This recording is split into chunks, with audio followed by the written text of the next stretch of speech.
when you say coca fields, you mean the cocaine fields, right? So there is two stage. The first stage is they took off the leaf from the plant.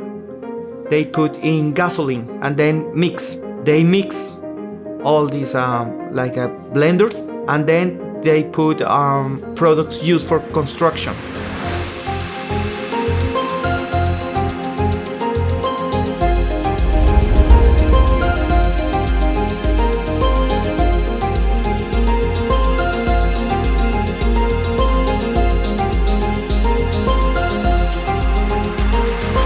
I'm sure you must have heard of Pablo Escobar, the Colombian drug lord, narco-terrorist, and the founder and leader of Medellin drug cartel. But have you wondered, how did the Colombian special forces work towards the downfall of Pablo Escobar? How did they destroy the cocaine fields and battle the guerrillas? Today, we have with us on our show one such gentleman who conducted combat operations against such cartels. He's a decorated, retired Lieutenant Colonel of the Colombian Army and has excelled in advanced combat courses such as Lanquero, Commando, military diver, military parachutist, helicopter pilot, and airplane pilot. He has received 18 medals and citations for his participation in combat operations such as surgical attacks, destroying cocaine laboratories, neutralization of targets, and the list is long. He has also completed masters and advanced courses in counterterrorism from Australia, Germany, and Colombia. Currently, he is a search and rescue pilot for the Australian Civil Air Patrol. Apart from this, he is a wonderful human being, a dear friend, and a thorough gentleman. It is with great pride that I welcome Mr. Jeferson Guarin. Namaste Jefferson, hola, ¿cómo estás? Welcome to Happy Hours with Happy Alien. Muy bien, muchas gracias, and thank you for the invitation, Aavriti. So let's begin from the beginning. Where were you born? I born in Villavicencio. It's a medium city close to Bogota. It's in the plains, so in the west is the characteristic part is hot, humid, and the plains is more like the cowboy territory that provide a lot of source for the rest of the country. I born in a military base in this city. This is in this time was the military base that performed the parachute training. My father was instructor in the Colombian Army for all the parachuting operations. He spent 10 years and was the reason that I born in this city and my sisters and my brother. So that means you got your parachute training since you were a toddler? No, I remember. Through your father? Yeah, I remember. I received the passion for the air from him. I remember, I was very young, but I remember the training and I remember the parachutes, how they launch from the airplanes. But yes, then we move around different cities in the country, new friends, like every 4 or 5 years we move different cities. I grew up, my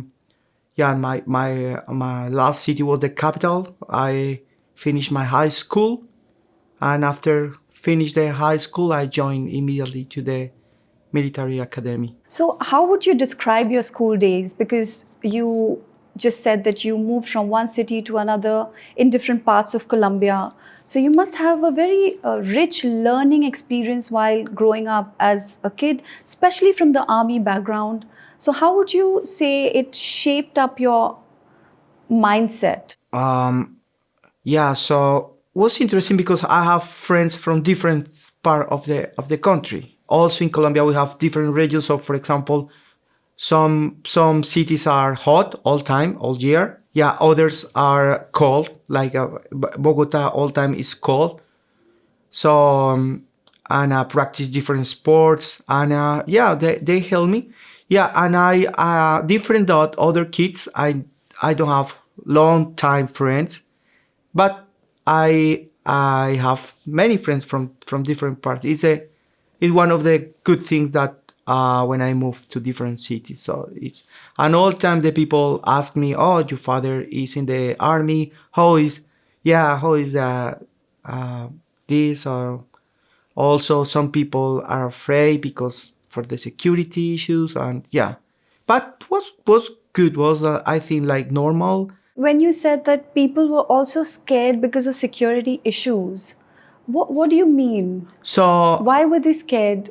during the 90s, when I was in the high school, was difficult because was when the Pablo Escobar started to attack the government. So they and also the civilians. He put bomb carts in the shopping centers to try to defeat the government and to avoid the extradition. So many people was afraid in these times, and they also attacked. I remember the Justice Palace in the capital and Born. He hired one guerrilla groups, the M19, and they burned all the judicial files and killed the high court judge. So and the people also was afraid for the oh your father is safe or So your friends and people who knew you must be very intrigued about your father being in the army, as you just said. yeah. So did you have any interesting stories that your father or your father's friends in the army, they would come and share? I mean, you know how fathers usually discuss stuff, or you know, you have been exposed to the army since such a young age. Yeah, so I remember that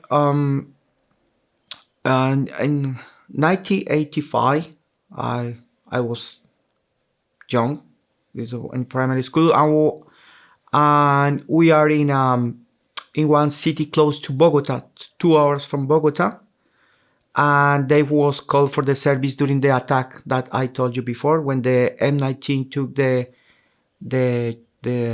Justice Palace. The bomb attack. No, what they took and the Justice Palace like was 19 guerrillas assault the Justice Palace front on the Congress was the Congress building and very close to the presidential house, and this attack was like 2 days, and the army was don't prepare, so they mobilized a lot of units. My father was mobilized and was stressed, but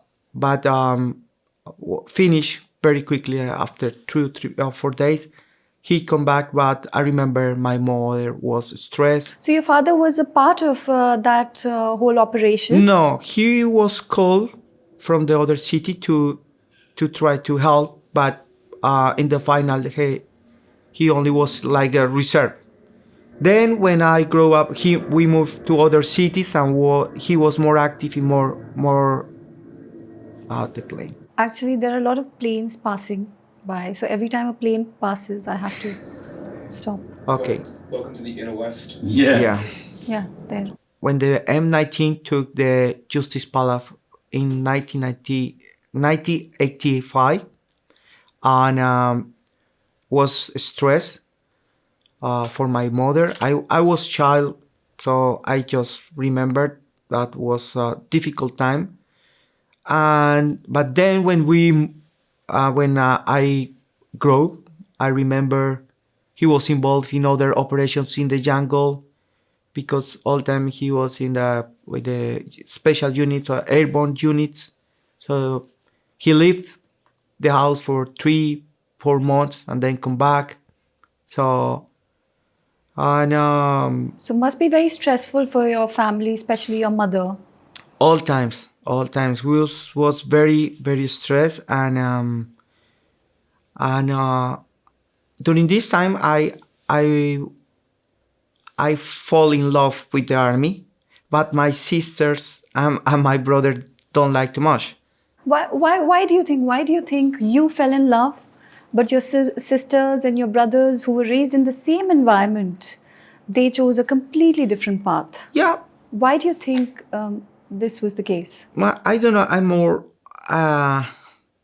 I'm more maybe more interested in all these things, but my brother or my sister maybe was more stressed for the situation. I don't know. All with the time now, I understood that we all people are different. So I think that for me, I love the risk. I love the adrenaline. I like the job, the career that I saw with my father, the training, this kind of environment. But my brother and my sister, they they are more interested in other things, and they also was more stressed and more afraid for my father. So maybe is the reason. So your father was in the army. Everyone in your house was stressed about it, apart from you. Was your grandfather in the army as well? Yeah, my grandfather, he also was a veteran. He and his brother, they went to the Korean War with in the 50s. And then I remember my grandfather was part of the Sinai Task Force. That is a one multinational task force that until today they are deployed in to patrol the border between Egypt and Israel. What is it called? Is the multinational force and observers. Okay. Yeah, and they still today is different countries: Fiji, Australia, New Zealand, Italy, Uruguay, United States, and Colombia. Until today, the Colombian army are involved in this multinational force. So my grandfather, he was one of the first that went to this multinational force in the early 80s. Mostly part of my family that went to the army in one way or other way. Did your father want you to join the army? Your grandfather was in the army, your father was in the army, you are in the army, but was your father excited that you were joining the army? No, no. In that, no, he don't like, because when I decide was in 1997 and was difficult times because the guerrillas were strong. You know, after Pablo Escobar was killed in 1993, the guerrilla took the control of all the drug business in Colombia, and they grow very quickly, especially the FARC. FARC was the big cartel around the world in 1997. So FARC is, could you please tell our audience what? FARC is they call like a Colombian Armed Revolutionary Force, something like this. In Spanish is Fuerzas Armadas Revolucionarias de Colombia, and is a left-wing Marxist group that tried to impose this kind of Marxist and communist politics in Colombia from the 16th. This group created. And they worked together with Pablo Escobar. Yeah, first in the 80s, Pablo Escobar hired all these groups to protect the coca fields. And then when Pablo Escobar was dead, these groups took the control of the entire business. And until today, yeah. When you say coca fields, you mean the cocaine fields, right? No, cocaine is the product. Coca is the plant. Coca fields. To produce cocaine is a lot of chemical stuff that involve. The cocaine is produced in this kind of laboratories, but their primary resource is the coca fields, the plant that we call coca. So can you tell us more about this coca field, cocaine? Would you know what the ingredients were? You said a lot of chemicals are used in producing cocaine? Yes. So the coca fields is is a plant, but is very, I think, don't have any big issues in the body. So the leaf was used for the aboriginals in Colombia, Okay. but like to produce some kind of tea. that is not offensive. But in the early 20th century, some chemical laboratories create the cocaine. So these kind of laboratories in Colombia use gasoline, use potassium permanganate, and use a lot of acid, sulfuric acid, to put all this stuff and create the cocaine. So the people don't understand, and when I discovered all these laboratories, it's unbelievable, because the people many times don't know what really is cocaine. And cocaine is more chemicals in very dirty conditions, laboratories in the middle of the jungle, but it's not natural. So for our viewers, I would want you to explain it again. So to make cocaine, they put potassium, they put acid. Acid, chloric acid. So there is two stage. The first stage is they took off the leaf from the plant. They put in gasoline, all this, and then mix. Gasoline, like petrol, like diesel. Yes, this yes, gasoline. They mix all these like blenders, this, and then they put products used for construction. For construction, so like cement. Yes. They put cement in cocaine. Yes, this is the first, and this product is the first stage. This is the base. This is just the first. Okay. The people call base cocaine. Then this product is or this first stage is produced for the farmers, for the people in the jungles that close to the coca fields. So at the base of cocaine goes concrete, lime, gasoline.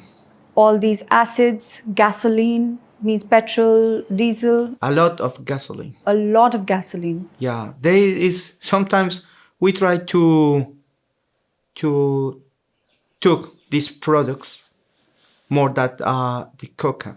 You know, they need more the gasoline to produce it that sometimes the coca leaf. So also when they create the first stage is create this initial mixture that they call base cocaine, and the color is brown, but the value is not good. Then they move to the laboratories, that normally the laboratories are close to the ocean or airfields. When they finish in this second stage, they use more expensive chemicals like potassium crystals, some kind of permanganate of potassium. That is one of the most expensive. They use a lot of microwaves to dry it and to convert the white cocaine that we know that is the final product. That first you said the base is brown, but then it turns white because of the potassium they put in it, like more intense chemicals. Yes, and they create this kind of color of white color. It's a poison in the body. It's real poison. Why do you think people consume it? Do you think they don't know what goes into it, or they're just so addicted? I really don't know. So because it's the same with the alcohol. I think the alcohol is chemicals, but I don't know why the people need it and they consume. But see, that's a very interesting point you said. Alcohol, people consume alcohol. They smoke cigarettes. But they are also sort of legalized in a way. Yeah. Right? Just like guns. Yeah. You can legalize them. But what do you think is so wrong with drugs? That there is a war against drugs?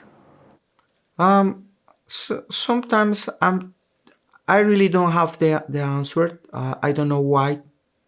Maybe they legalize, but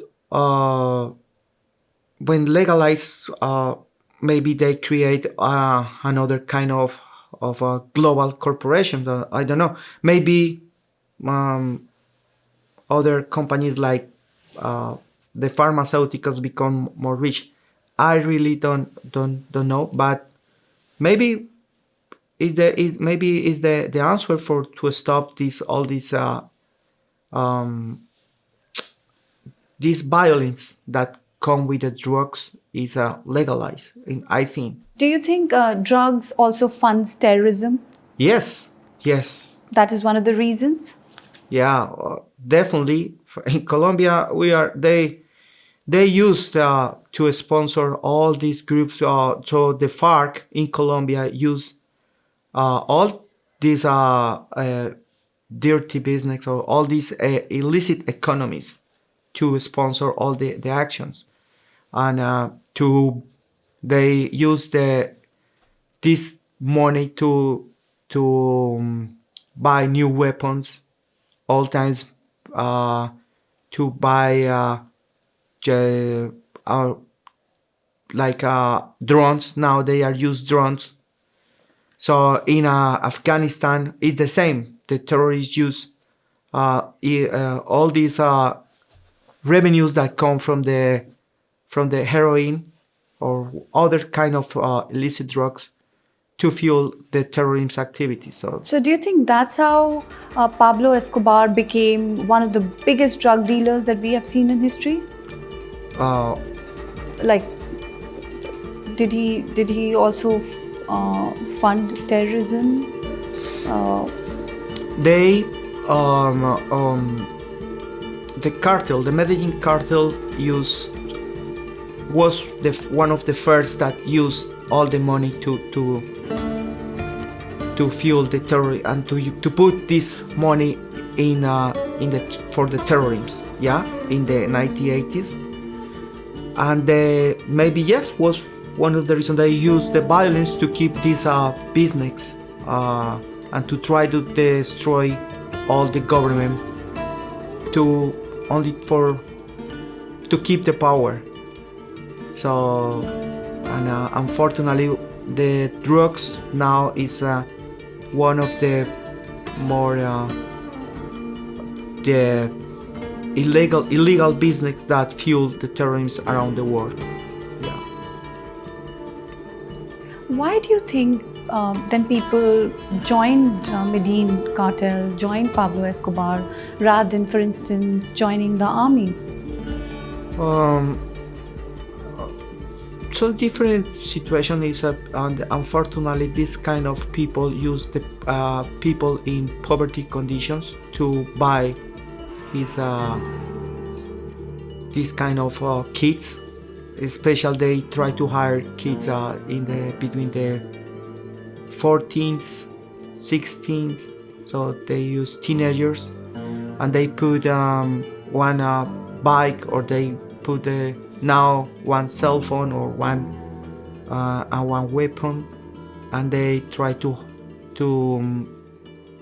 it's the easy way to hire this kind of teenagers.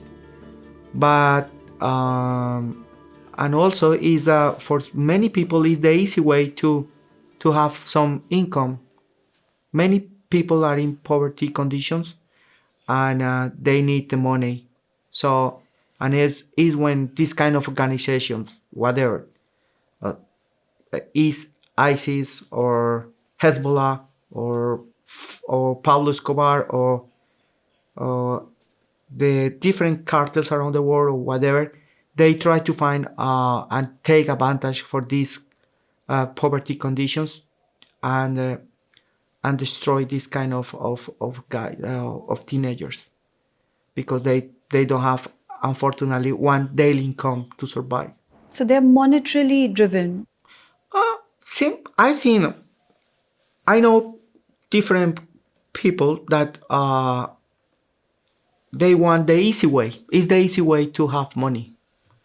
But I know more people that want the hard way, that and they work hard and they try to create society and try to become. I know many people that are in bad conditions and now they are successful or are decent people. But unfortunately, 1 or 2% of the population in every country want the easy way to have money, and is they found in this kind of business or this kind of organization the easy way, the less effort. But unfortunately, is they involve illegal way, and in the final, in some point, represent kill people, innocent people, for this kind of reason, whatever politics or just uh, cartel or yeah, it's they mix a lot of.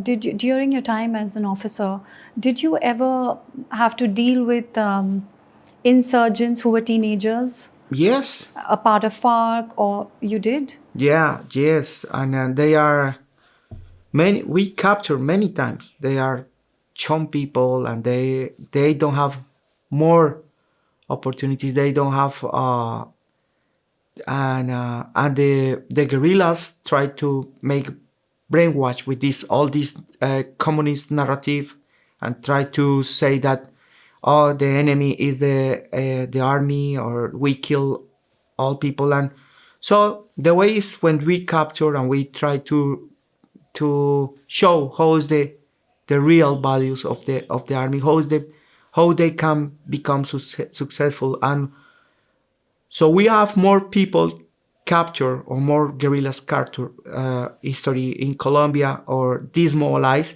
that the real guerrillas that we neutralize. Yeah. So and when we try to listen, we learn from his condition, and they how the people lie to these guys in when to join, and when they are inside, they don't can live. The problem is a mafia. They don't can exit from this kind of organization. But definitely we learn, and it's one of the big issues with the Colombian army is that we listen all the experience of these guys, all how they suffer, and we try to explain to the government that is not only one military way to destroy these cartels. We need more opportunities to these poor people. Actually addresses from the root cause, right? Yes, and the thing is that we in the army we are the first that listen these guys, and we are the first in Colombia that put this in the context. So for 10 years ago, some generals say that is more important the roads, create roads or build new roads, than the bombs, because when after one road came one school and came one hospital and create a society. So we need more roads in Colombia than bombs or helicopters or whatever. So and it's not our business. It's the government is that provide this kind of infrastructure. So, but is the reason that we discovered the root of the problem is more opportunities. But I'm sure, people must also accuse the army of, killing teenagers, even though they were guerrillas. They didn't behave like teenagers, of course. Yeah. But do you think that has ever happened? Instead of blaming the government, blaming the army for committing crimes against juveniles. Yeah, so it's hard, but and sometimes it's we try to analyze what happened after one operation.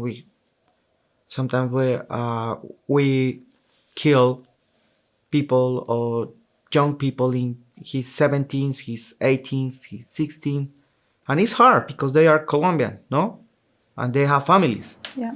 But in the final, we know that they are people in arms. They are combats that try to kill us and try to kill. They are in the wrong side. But it's hard, and we try to follow all the regulations and all the international law before any operation.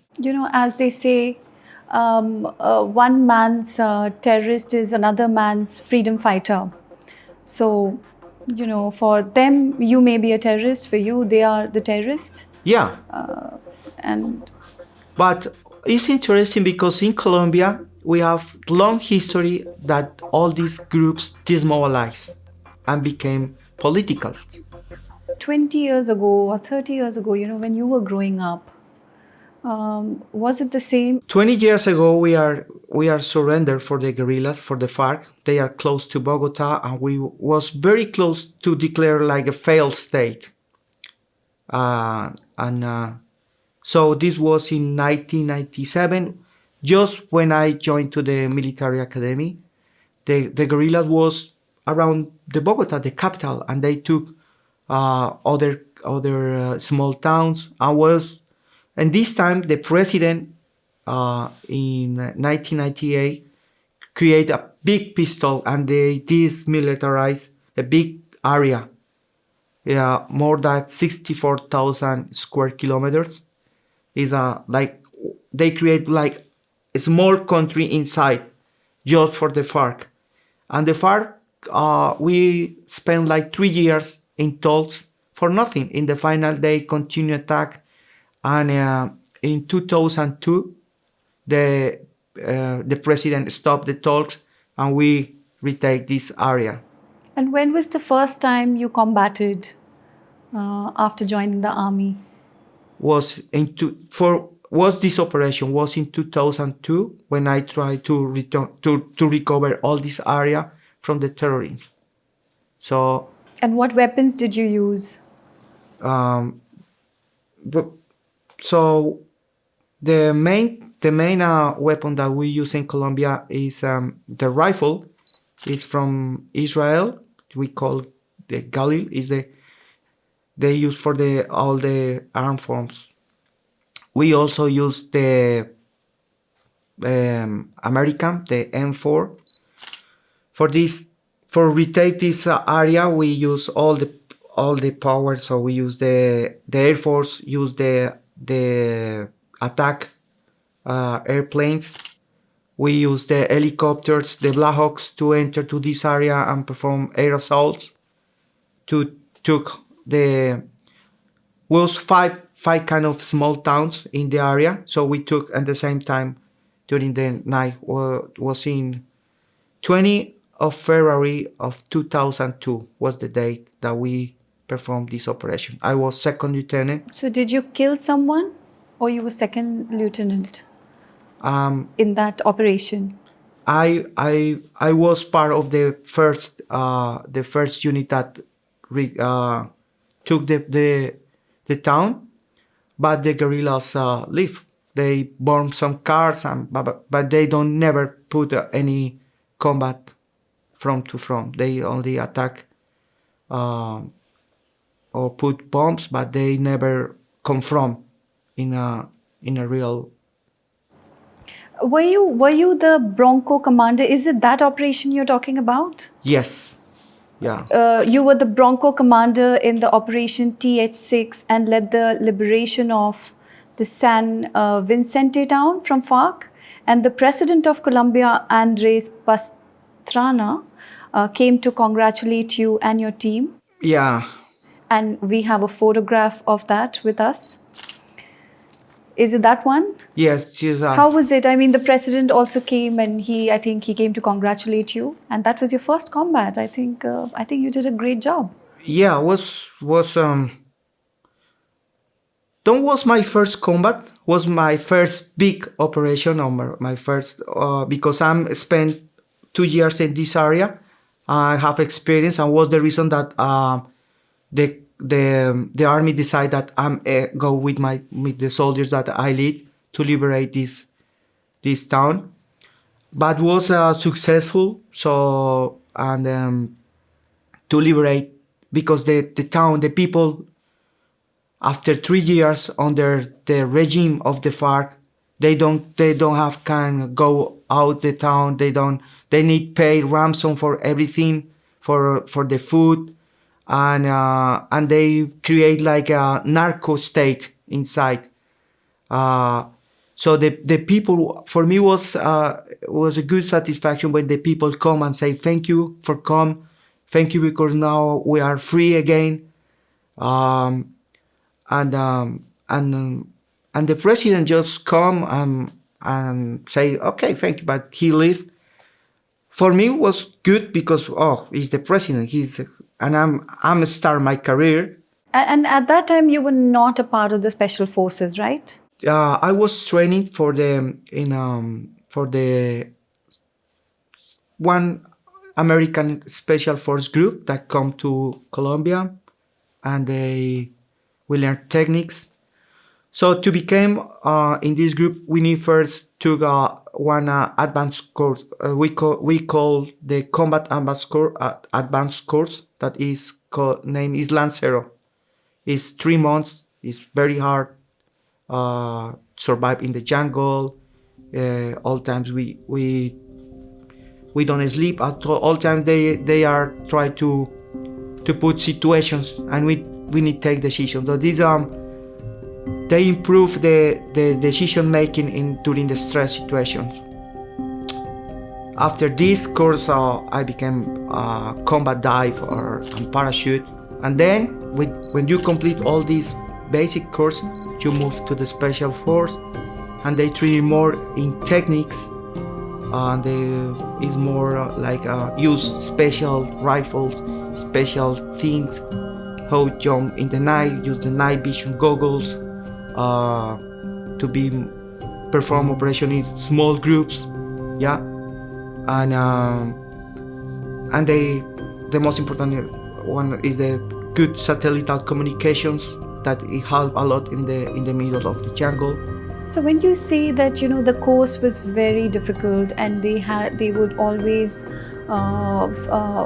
ask you to face these challenging tasks, can you give us some insight about those challenging tasks? What exactly were those tasks? And was it only for Lancero, or when you were training to be a parachutist, even at that time it was the same? How does it work? For example, we are asleep in them. So we go sleep like at 1 a.m. to 4 a.m. So it's like 3 hours. And maybe some nights in the middle of this small time, they put explosions, and you wake up, you're under attack, and they say, okay, now they are bounded, they are dead, took decisions, you need say, okay, what kind of group, go to the left, go to the right. All times you need thinking quickly, and they, yes, is some kind of, they put the stress or move your mind in a stress time. The weather and the environment is hot, and you sweat, you don't have too much water, and Extreme conditions. They put you through extreme conditions, yeah. yes, and you need all time you need to decisions to move and retake the initiative is the most important. So can you share with us of a particularly interesting or remarkable operation that you were a part of and you really remember it because of the challenges, or how you overcame it? Would you like to share one? Yeah, so in this time, I remember just days after we recovered the town, like 1 month after we recovered the town and the president come, the guerrillas tried to come again and took it a big force. We are like just one company, and we discovered that they come during the day, and we try to take advantage before they complete the move around the town, and it was so we are I'm took decisions very quickly, because I'm in the place. So and I need to show that we are more people. So we extend, well, for first time we create like a front, long stem front. The soldiers are show to the guerrillas that we are not afraid, and we start the combat and move in a big line. They think that we are more people than we are really, and we attack the guerrillas from different parts, and they start to run, and they have a lot of explosive, and we discovered. So it was amazing because when we stopped, unfortunately we killed the people that was ready to start the battery and to use these bombs, and we are in the terrain, very close to the bombs. This kind of impressive explosive. So it's landmines, right? Yes, like are impressive landmines, but with a lot of explosive. They put in middle in cylinders, and what's crazy because when we discovered that we are covered in all this area, so it was crazy because we are very close to die, but fortunately one of the soldiers killed the guy, and during the afternoon we say, oh, all the combat was to try to take this guy. We don't know why. After we discovered the wireless, they have like the remote control to turn on the explosive. So the guerrilla tried to take this guy, and we tried at the same time. And when we got it, we discovered and say, okay, we need move because the explosive they are start alive. I call and the commander say, oh, we need you stay in the position, and we call the engineers to remove the fields. And I don't have time, because we are in the explosive are in one low terrain. So before the night, we need again regain the high terrain. So in the final, I decide turn off and destroy the explosive, and was a huge explosion, and So, when you had the huge explosion, right? In the movies, it shows there's a huge explosion, people next to the explosion, they fly, they fall some 100 meters away. Do you think that is what happens? Or you start hearing some buzzing sound? What exactly happened then because you were so close to it? yeah, it's different. It's different because you feel inside your body the wave. Yeah, it's good that people don't see what happened when the body never go. Many times they destroy the body. Many times when explosion, they is the kind of explosion really made injuries that is difficult to describe if of blood. But in this case, we control and just destroy some trees, and but you feel the wave when The vibration. in the vibration in your body, and feel. And I remember that the people from 20 kilometers, they call, oh, what happened? I say, no, we destroy because we can wait for the engineers come to remove this, okay? And the commander say, okay, was your decision was good?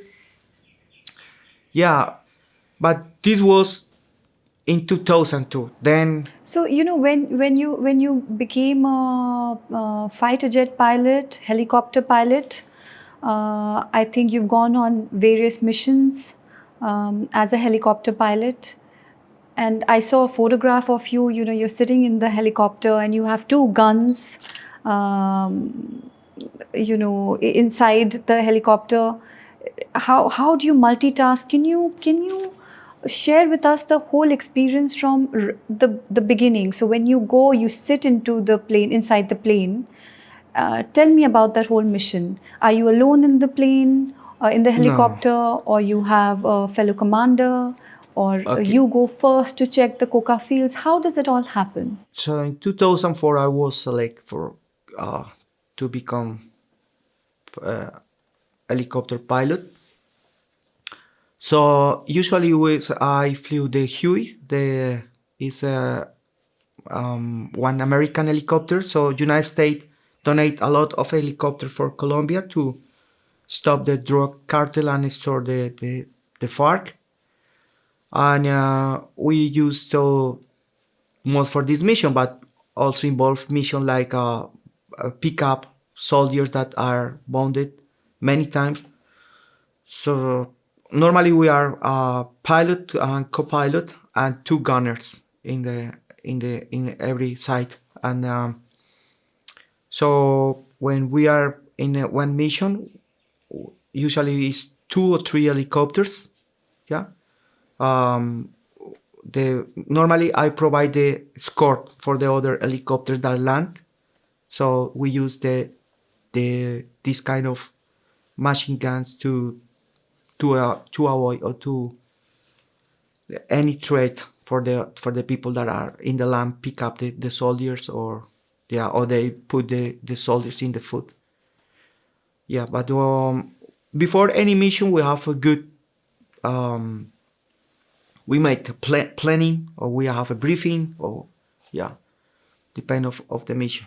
So you first go there and you check, and then another helicopter comes with the other soldiers. Yeah, for example, for example, if we are going to perform one medical evacuation, they call, so we go to the helicopter. We put there quickly. We use some armor to the front. We use the other vest and put the helmet. If during the night we check the night vision goggles and go to the area. So we arrive first and we try to check. You do the Reiki, yeah. Yeah, we make recon for the area, and then come the Black Hawk. Or we say, we guide the Black Hawk. Okay, you can land from this part. You have for example, you have trees for this land. The enemy maybe are for this side. So the best way to enter is from north to south or whatever. And we provide your escort. So all times is we guide the helicopter. They land, they go, and we try to start more time to support the soldiers. And how many hours do you fly? I mean, what is the amount of time that you're allowed to fly, and what is the longest amount of time that you've flown, both in the day and at night? Yeah. Or if you've done double shifts, then... Yeah, so for example, in the day, you can fly in normal situations 8 hours during the day. And in the night, if you are using night vision goggles, you try to don't fly more than 4 hours because it's very stressed and it's heavy. But sometimes I remember in a special occasion I flew until 6 hours during the night, and one day I flew 12 hours because was for the combats, pick up people, return, refuel, move to other place. So when you say 12 hours, it's, I mean, you refuel, you pick up, you drop, or it's just straight 12 hours?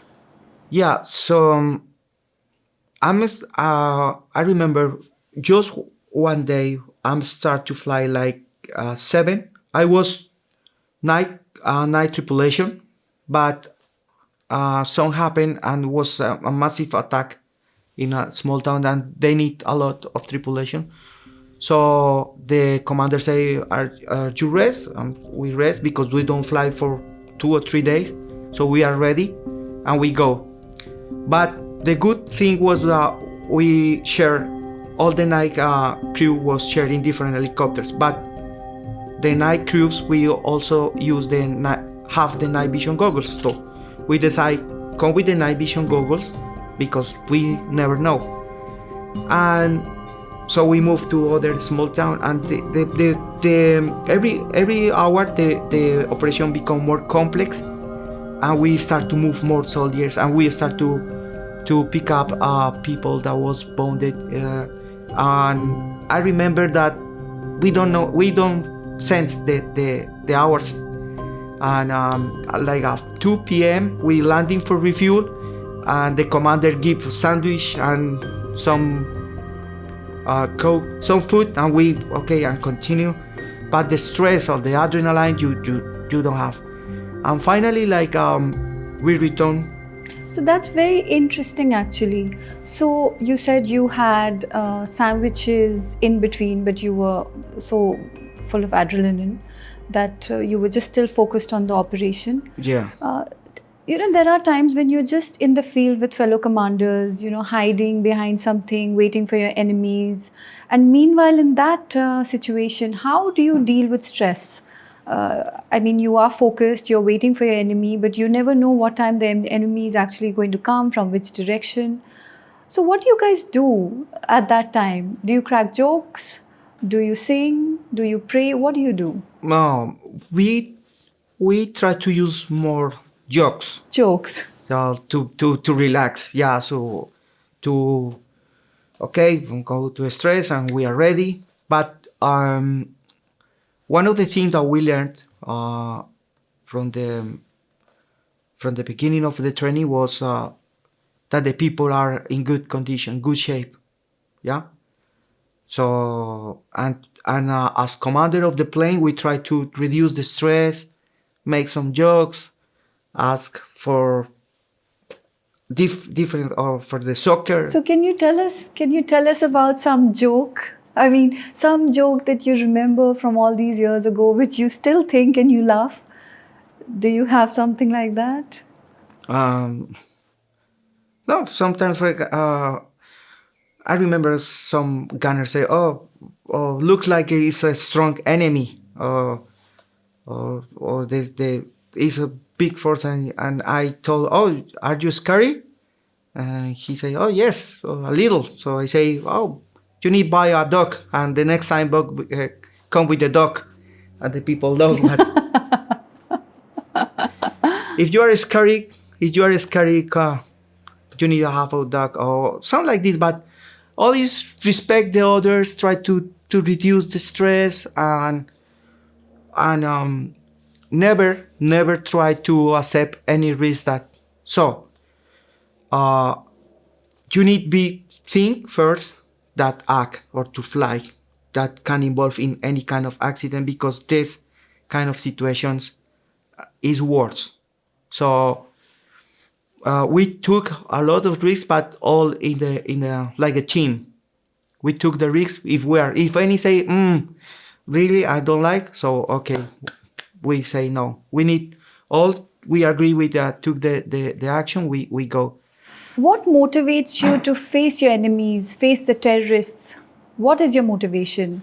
Um, I think we are in the legal side. This means that I think in my family. I think in my father, in my son, on my friends. But in a combat, in one stress situation or during the real combat, you are only with your friends, with your team, and you think that we need return to the safe to the house. So you in this moment of the combat, you don't think really in many things, just survive and return with all your soldiers to the home. And day by day, you only think that you are follow the good direction. You are follow the the the instruction and the orders that are support for the legal. So you try to be a good person. So my profession is be a military, and I try to be a good military.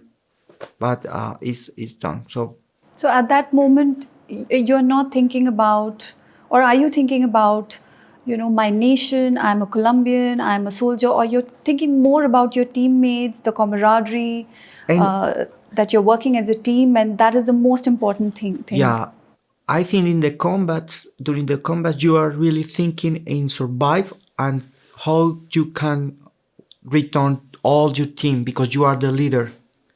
They are with so you try and the final is the people that are side by side you in this moment. So you don't think in other thing. We just try to do the best and take the best decision for all to return because it's for our families, in the final. So it's the basic issue. Yeah, we don't think in the army mission or the Colombian constitution or or the politics. We only think in this moment to survive and try to do the best for us. Yeah. So has it ever been that you were on in an operation and it was particularly dangerous? At that time you thought, oh God, it's now or never. Am I going to return to my family? Has it ever happened? Yeah. So sometimes you think you think in seconds, and you say, oh, I don't want to die. What happened with my son or whatever. But this is for seconds. You because you also need took decisions, do something. You don't can stay or oh, I'm going to die. No, you need more in what I need to do to move forward from this situation. That stay thinking. It's normal that the human behavior you think, but it's for seconds. You pass your son, your family, your mom, or like imagine. So I just like okay, I need to survive for this. Yes, keep away and make more decisions and try to do something. Yeah.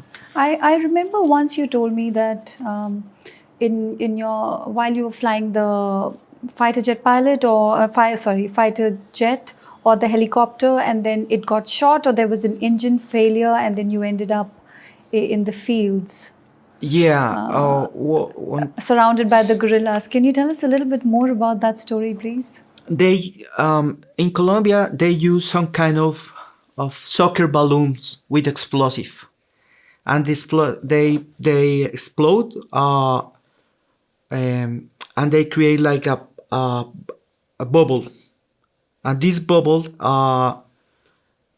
destroy the stability of the fly. So the wind from the wind that come from stable from the plane over the helicopter, and I remember that my helicopter start to down, and we feel the explosion, and then we start to feel the helicopter come down, and we don't know what is, because I checked the instrument was all green, the engine was good, the pressure, and I remember saw the pilot and we say, oh, what happened? All is good, but we are down, and we are fortunately we are in the mountains, but we are in the middle of one valley, and what was going on in your mind while the plane was descending like that? yeah. So I think or maybe they shoot the the main rotor, but all the people check and don't, and we start to recover again. This is the airflow come to recover, and we will start to gain altitude again, and we just landing. We have one refuel point close. We're landing, and we check. Oh, we are good, and check the entire helicopter, and was good, and we say, oh, what's this after the explosion? We lost the stability of the helicopter, and we lost the altitude. So yes, and this you think many things. You think in your family, in your son, but you need to do something. So okay, what's the reason that we move? Stay in the valley. Okay, okay. All grab your rifles. Be ready to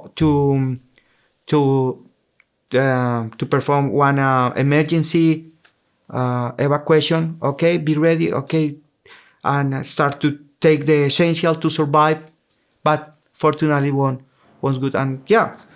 And you landed in the cocoa fields? No, we land in a close air refueling spot, but was safe, and we check and You were safe. yeah. You didn't face any guerrillas. No, and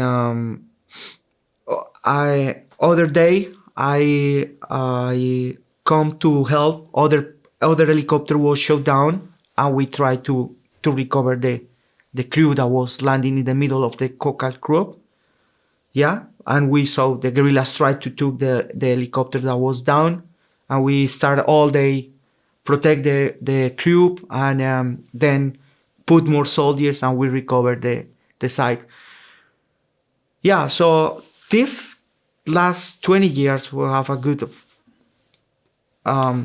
different situations in Colombia for all of these fighting to stop these drugs criminals in the. You know, a lot of army officers who have fought in war, for example, in the U.S. Afghan war, and so many such intense wars, they complain about PTSD. Uh, what do you think about that? Have you ever faced PTSD because of your experiences in the field? Yeah, I know many people, and they suffer hard experience, more hard experience.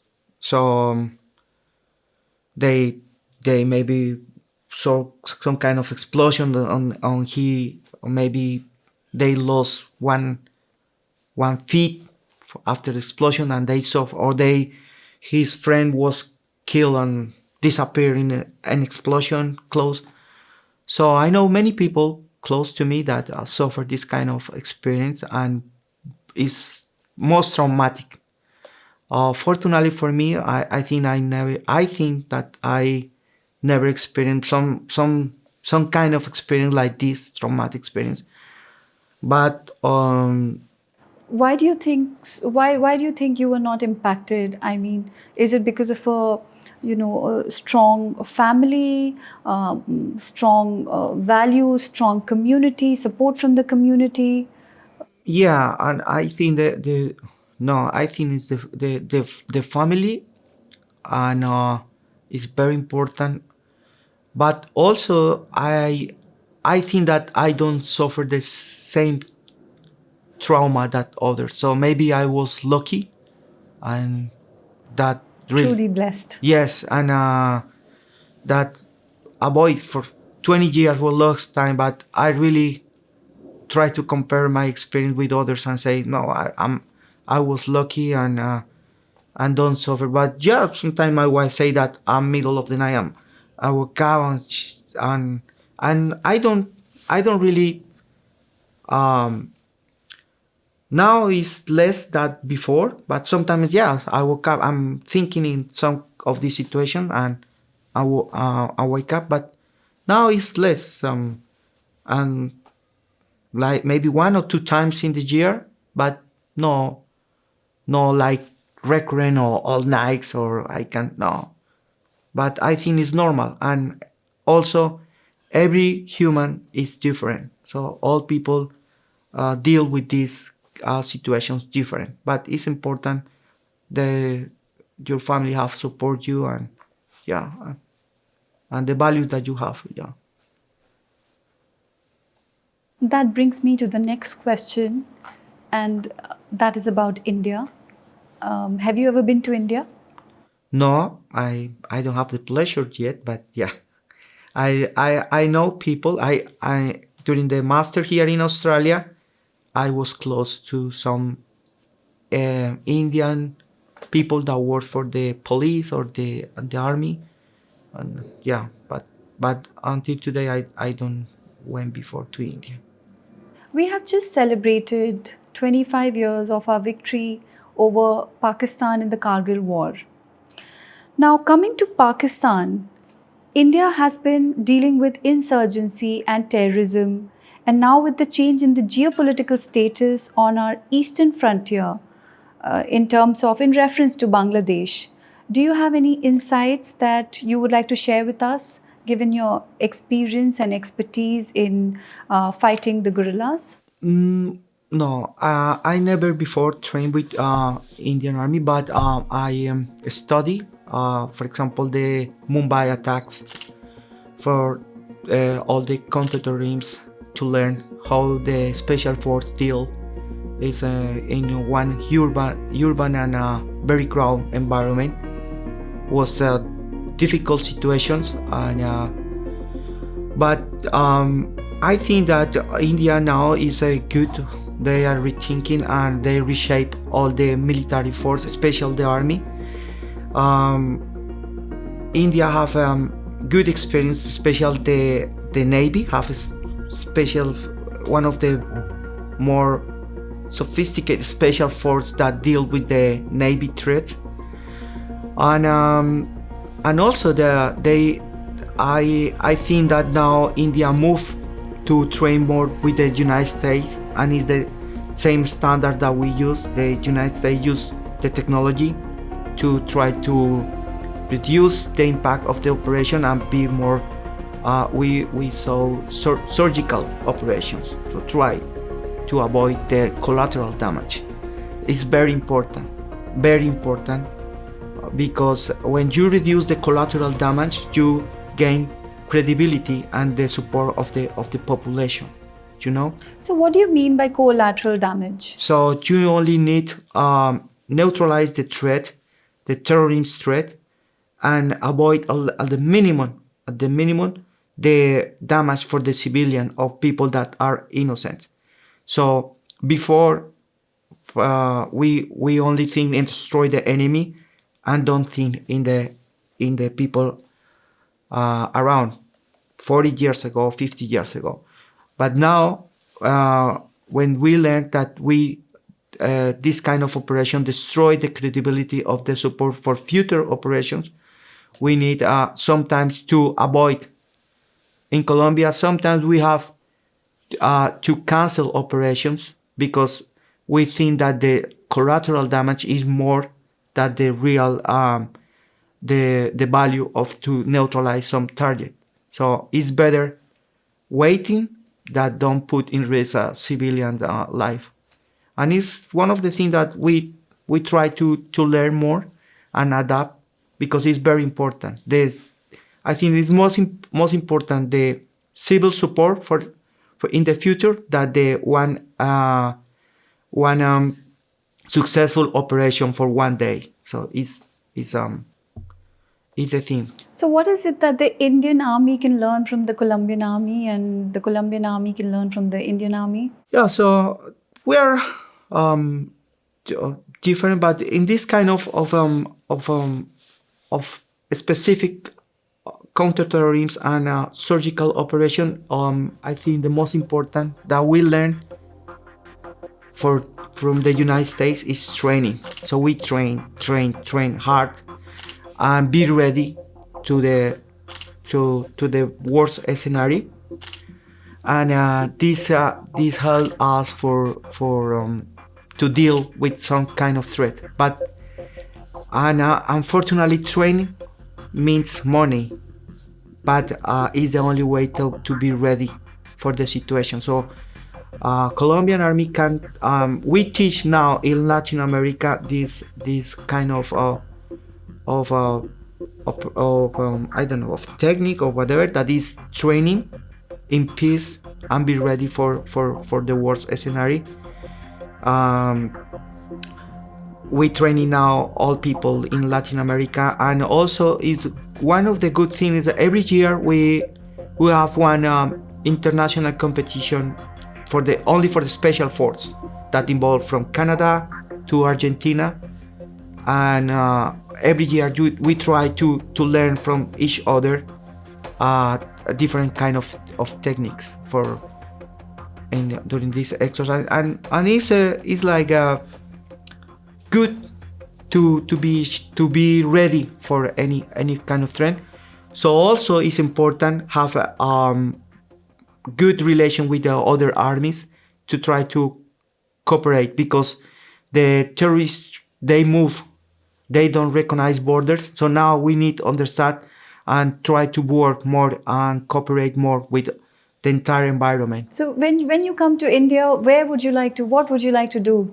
Where all would you like to go? What all would you like to experience? I want, for example, go for the Mumbai or the Taj Mahal or, yeah. So, Jefferson, what are you doing right now in Australia? I'm pilot with the Australian Civil Patrol. So we perform some kind of patrols in the mountains to try to find people that is lost in the national parks. Other exercise is shark patrols to try to find sharks close to the beach. And yeah, but it's more like support other organizations. So, have you ever spotted a shark before its attack? Yeah, we try to spot, but now we move from this mission because it's much, they use more drones. We really don't see too much from the airplanes. Right. Yeah, so But missing persons, but have you been successful in finding the missing persons that you were looking for? no, I just joined like 3 years ago, and I'm just participating in training, but never before in a real exercise. We only training, but yeah, fortunately no real. So, do you miss your time in Colombia? Do you miss your fellow commanders? Do you miss somebody especially Yeah, from your army time? yes, it's with the time it's become like a family, you know. So I try to be in contact. They also try in contact, and also the food is different. The coffee, I miss the Colombian coffee. And the hot chocolate as well. It's my favorite. Yeah, and chocolate. Yeah, and yeah, but fortunately today we can use the WhatsApp or many technological tools to be in contact with the people that we spend a lot of time. Yeah. But do you miss somebody in particular from your time that you served in the army in Colombia? I think sometimes in friends that I lost that I think his family or yeah. Unfortunately, I lost some kind of friend that they are real heroes. That was real heroes. But yeah, I think was part of the job. I have the fortune, I have the pleasure and the bless that I work with real heroes, people that spend 20 years in the jungles in the special force, fighting all these threats and make really they sacrifice the time with the families all time. They jump from the planes in the night, go to the jungles one night, 2 nights, 1 month, and only to try to be safe all the Colombian. So I have the pleasure to meet real heroes. Was during the last 20 years, I think, with this generation in Colombia, and especially in the Colombian army, I really have the pleasure to work and to know people that they really are really are heroes. So when you say real heroes, what do you mean? For me, you are a real hero. Well, thank you very much. You've done such incredible things. Pleasure, and I'm happy that you want this kind of time of experience from me, because the people don't think many for the people don't import. So for me, I thinking after the first time, and is I don't know why you or you are interesting, but I'm very proud that that or I'm very happy to share all my information, and especially for the people or the that I really love that I'm from the work for the Special Forces in Colombia, and I am for me it's happy to share all this information. Not for me, for all these soldiers that are really professional, they are real heroes, and they stay in Colombia. If you didn't join the army, what profession would you have chosen Um, if not being in the army? Maybe a commercial pilot, yeah, or yes. So what do you think is the difference between your father's time, your time, and your son's time, who's about 18 years of age? Definitely is the I think the media and the technological things, they change everything. To be ready or to be informed for the situation. So in not only in the military, for the all professions, The whole world. but yes, but in this time you need my father don't have the tools or the technological things to know about the what happened around. They have the power or they don't have communication. They only write letters to my mom. I'm waiting for one letter after 1 month. Then I moved and I was more close to use telephone. But now my son use one cell phone 24 hours and they receive information and misinformation. So we don't have the source for half information, and now they have a lot of information that maybe. So, what advice would you give to your younger self? Yes. Your son, who's 18, and the young generation in general. Yeah. One is that he need understood the real reason of the things and the source. Okay, when do you read? When is real this kind of information? What do you think in real? Don't follow only the show, the short videos. You need to understood, and also respect all the people, respect all the other.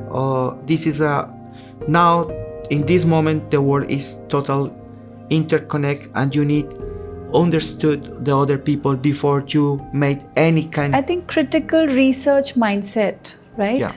Critically research all the information and sources. That is what you're saying, right? Yes, and some kind of critical thinking, but with good base. You need make understood the real thing, listen the all parts before you take any decision in your life. You need also understand that all people are different and the cultures are different. So before you make one statement or take one decision. So yeah. Now, one of the other things is whenever someone talks about Colombia, they think about Pablo Escobar, the drug cartels, and they completely overshadow the rich and beautiful culture that Colombia has, the warm and helpful people that Colombians are, the rich food, the hot chocolate, the coffee. Can you tell us a little bit about Colombia, today's Colombia, or the Colombia that you grew up in? No, I like it's a very multicultural country, and you can find one people in the north that is like the Caribbean and like the dance, the music, and you fly in 45 minutes. You are in the mountains. That is cold, and the people drink hot chocolate, and it's different, more religion, but definitely the people is all time very happy. They are very positive. And they don't have any problem in start a party in any day. So, and the people like the call the neighbors and be more social than other parts. Also, the food is total different in different cities. Yeah, so this kind of society, the music, every day is more people that involve Shakira, like others. Shakira is from Colombia, right? Yeah, Shakira, now other singers and many salsa groups, merengue, vallenato. It's a rich culture that you can learn. So do you still dance? Do you dance or Yeah. not anymore? Yeah, sometimes, yeah. As part of your fitness regime? Yeah. Nah. Yeah, but No, sometimes, but no, not like before. No, like long time. Yeah. So, but So, when you reach heaven and the pearl gates of heaven, yeah. what do you think God is going to say to you about your life, about you, right at the end? Uh, um, I just try to be a good person. I'm try to try to feel all people good, and I know that I made mistakes, but I think all humans made mistakes. So I don't know. Only try to do the best, but yeah, I I don't know what happened. I really don't know what happened. I don't try to say them. I don't have any sins, so I have, and maybe in in the life I don't know what happened, but I try that be good person is the only thing, and try to do the correct. Maybe he like, maybe he don't like. I don't know, but yeah, it's the life. And that brings us to the end of this discussion. Thank you, Jefferson, for being a part of such an insightful discussion. Thank you, everyone, for watching Happy Hours with Happy Alien. Thank you very much for the time.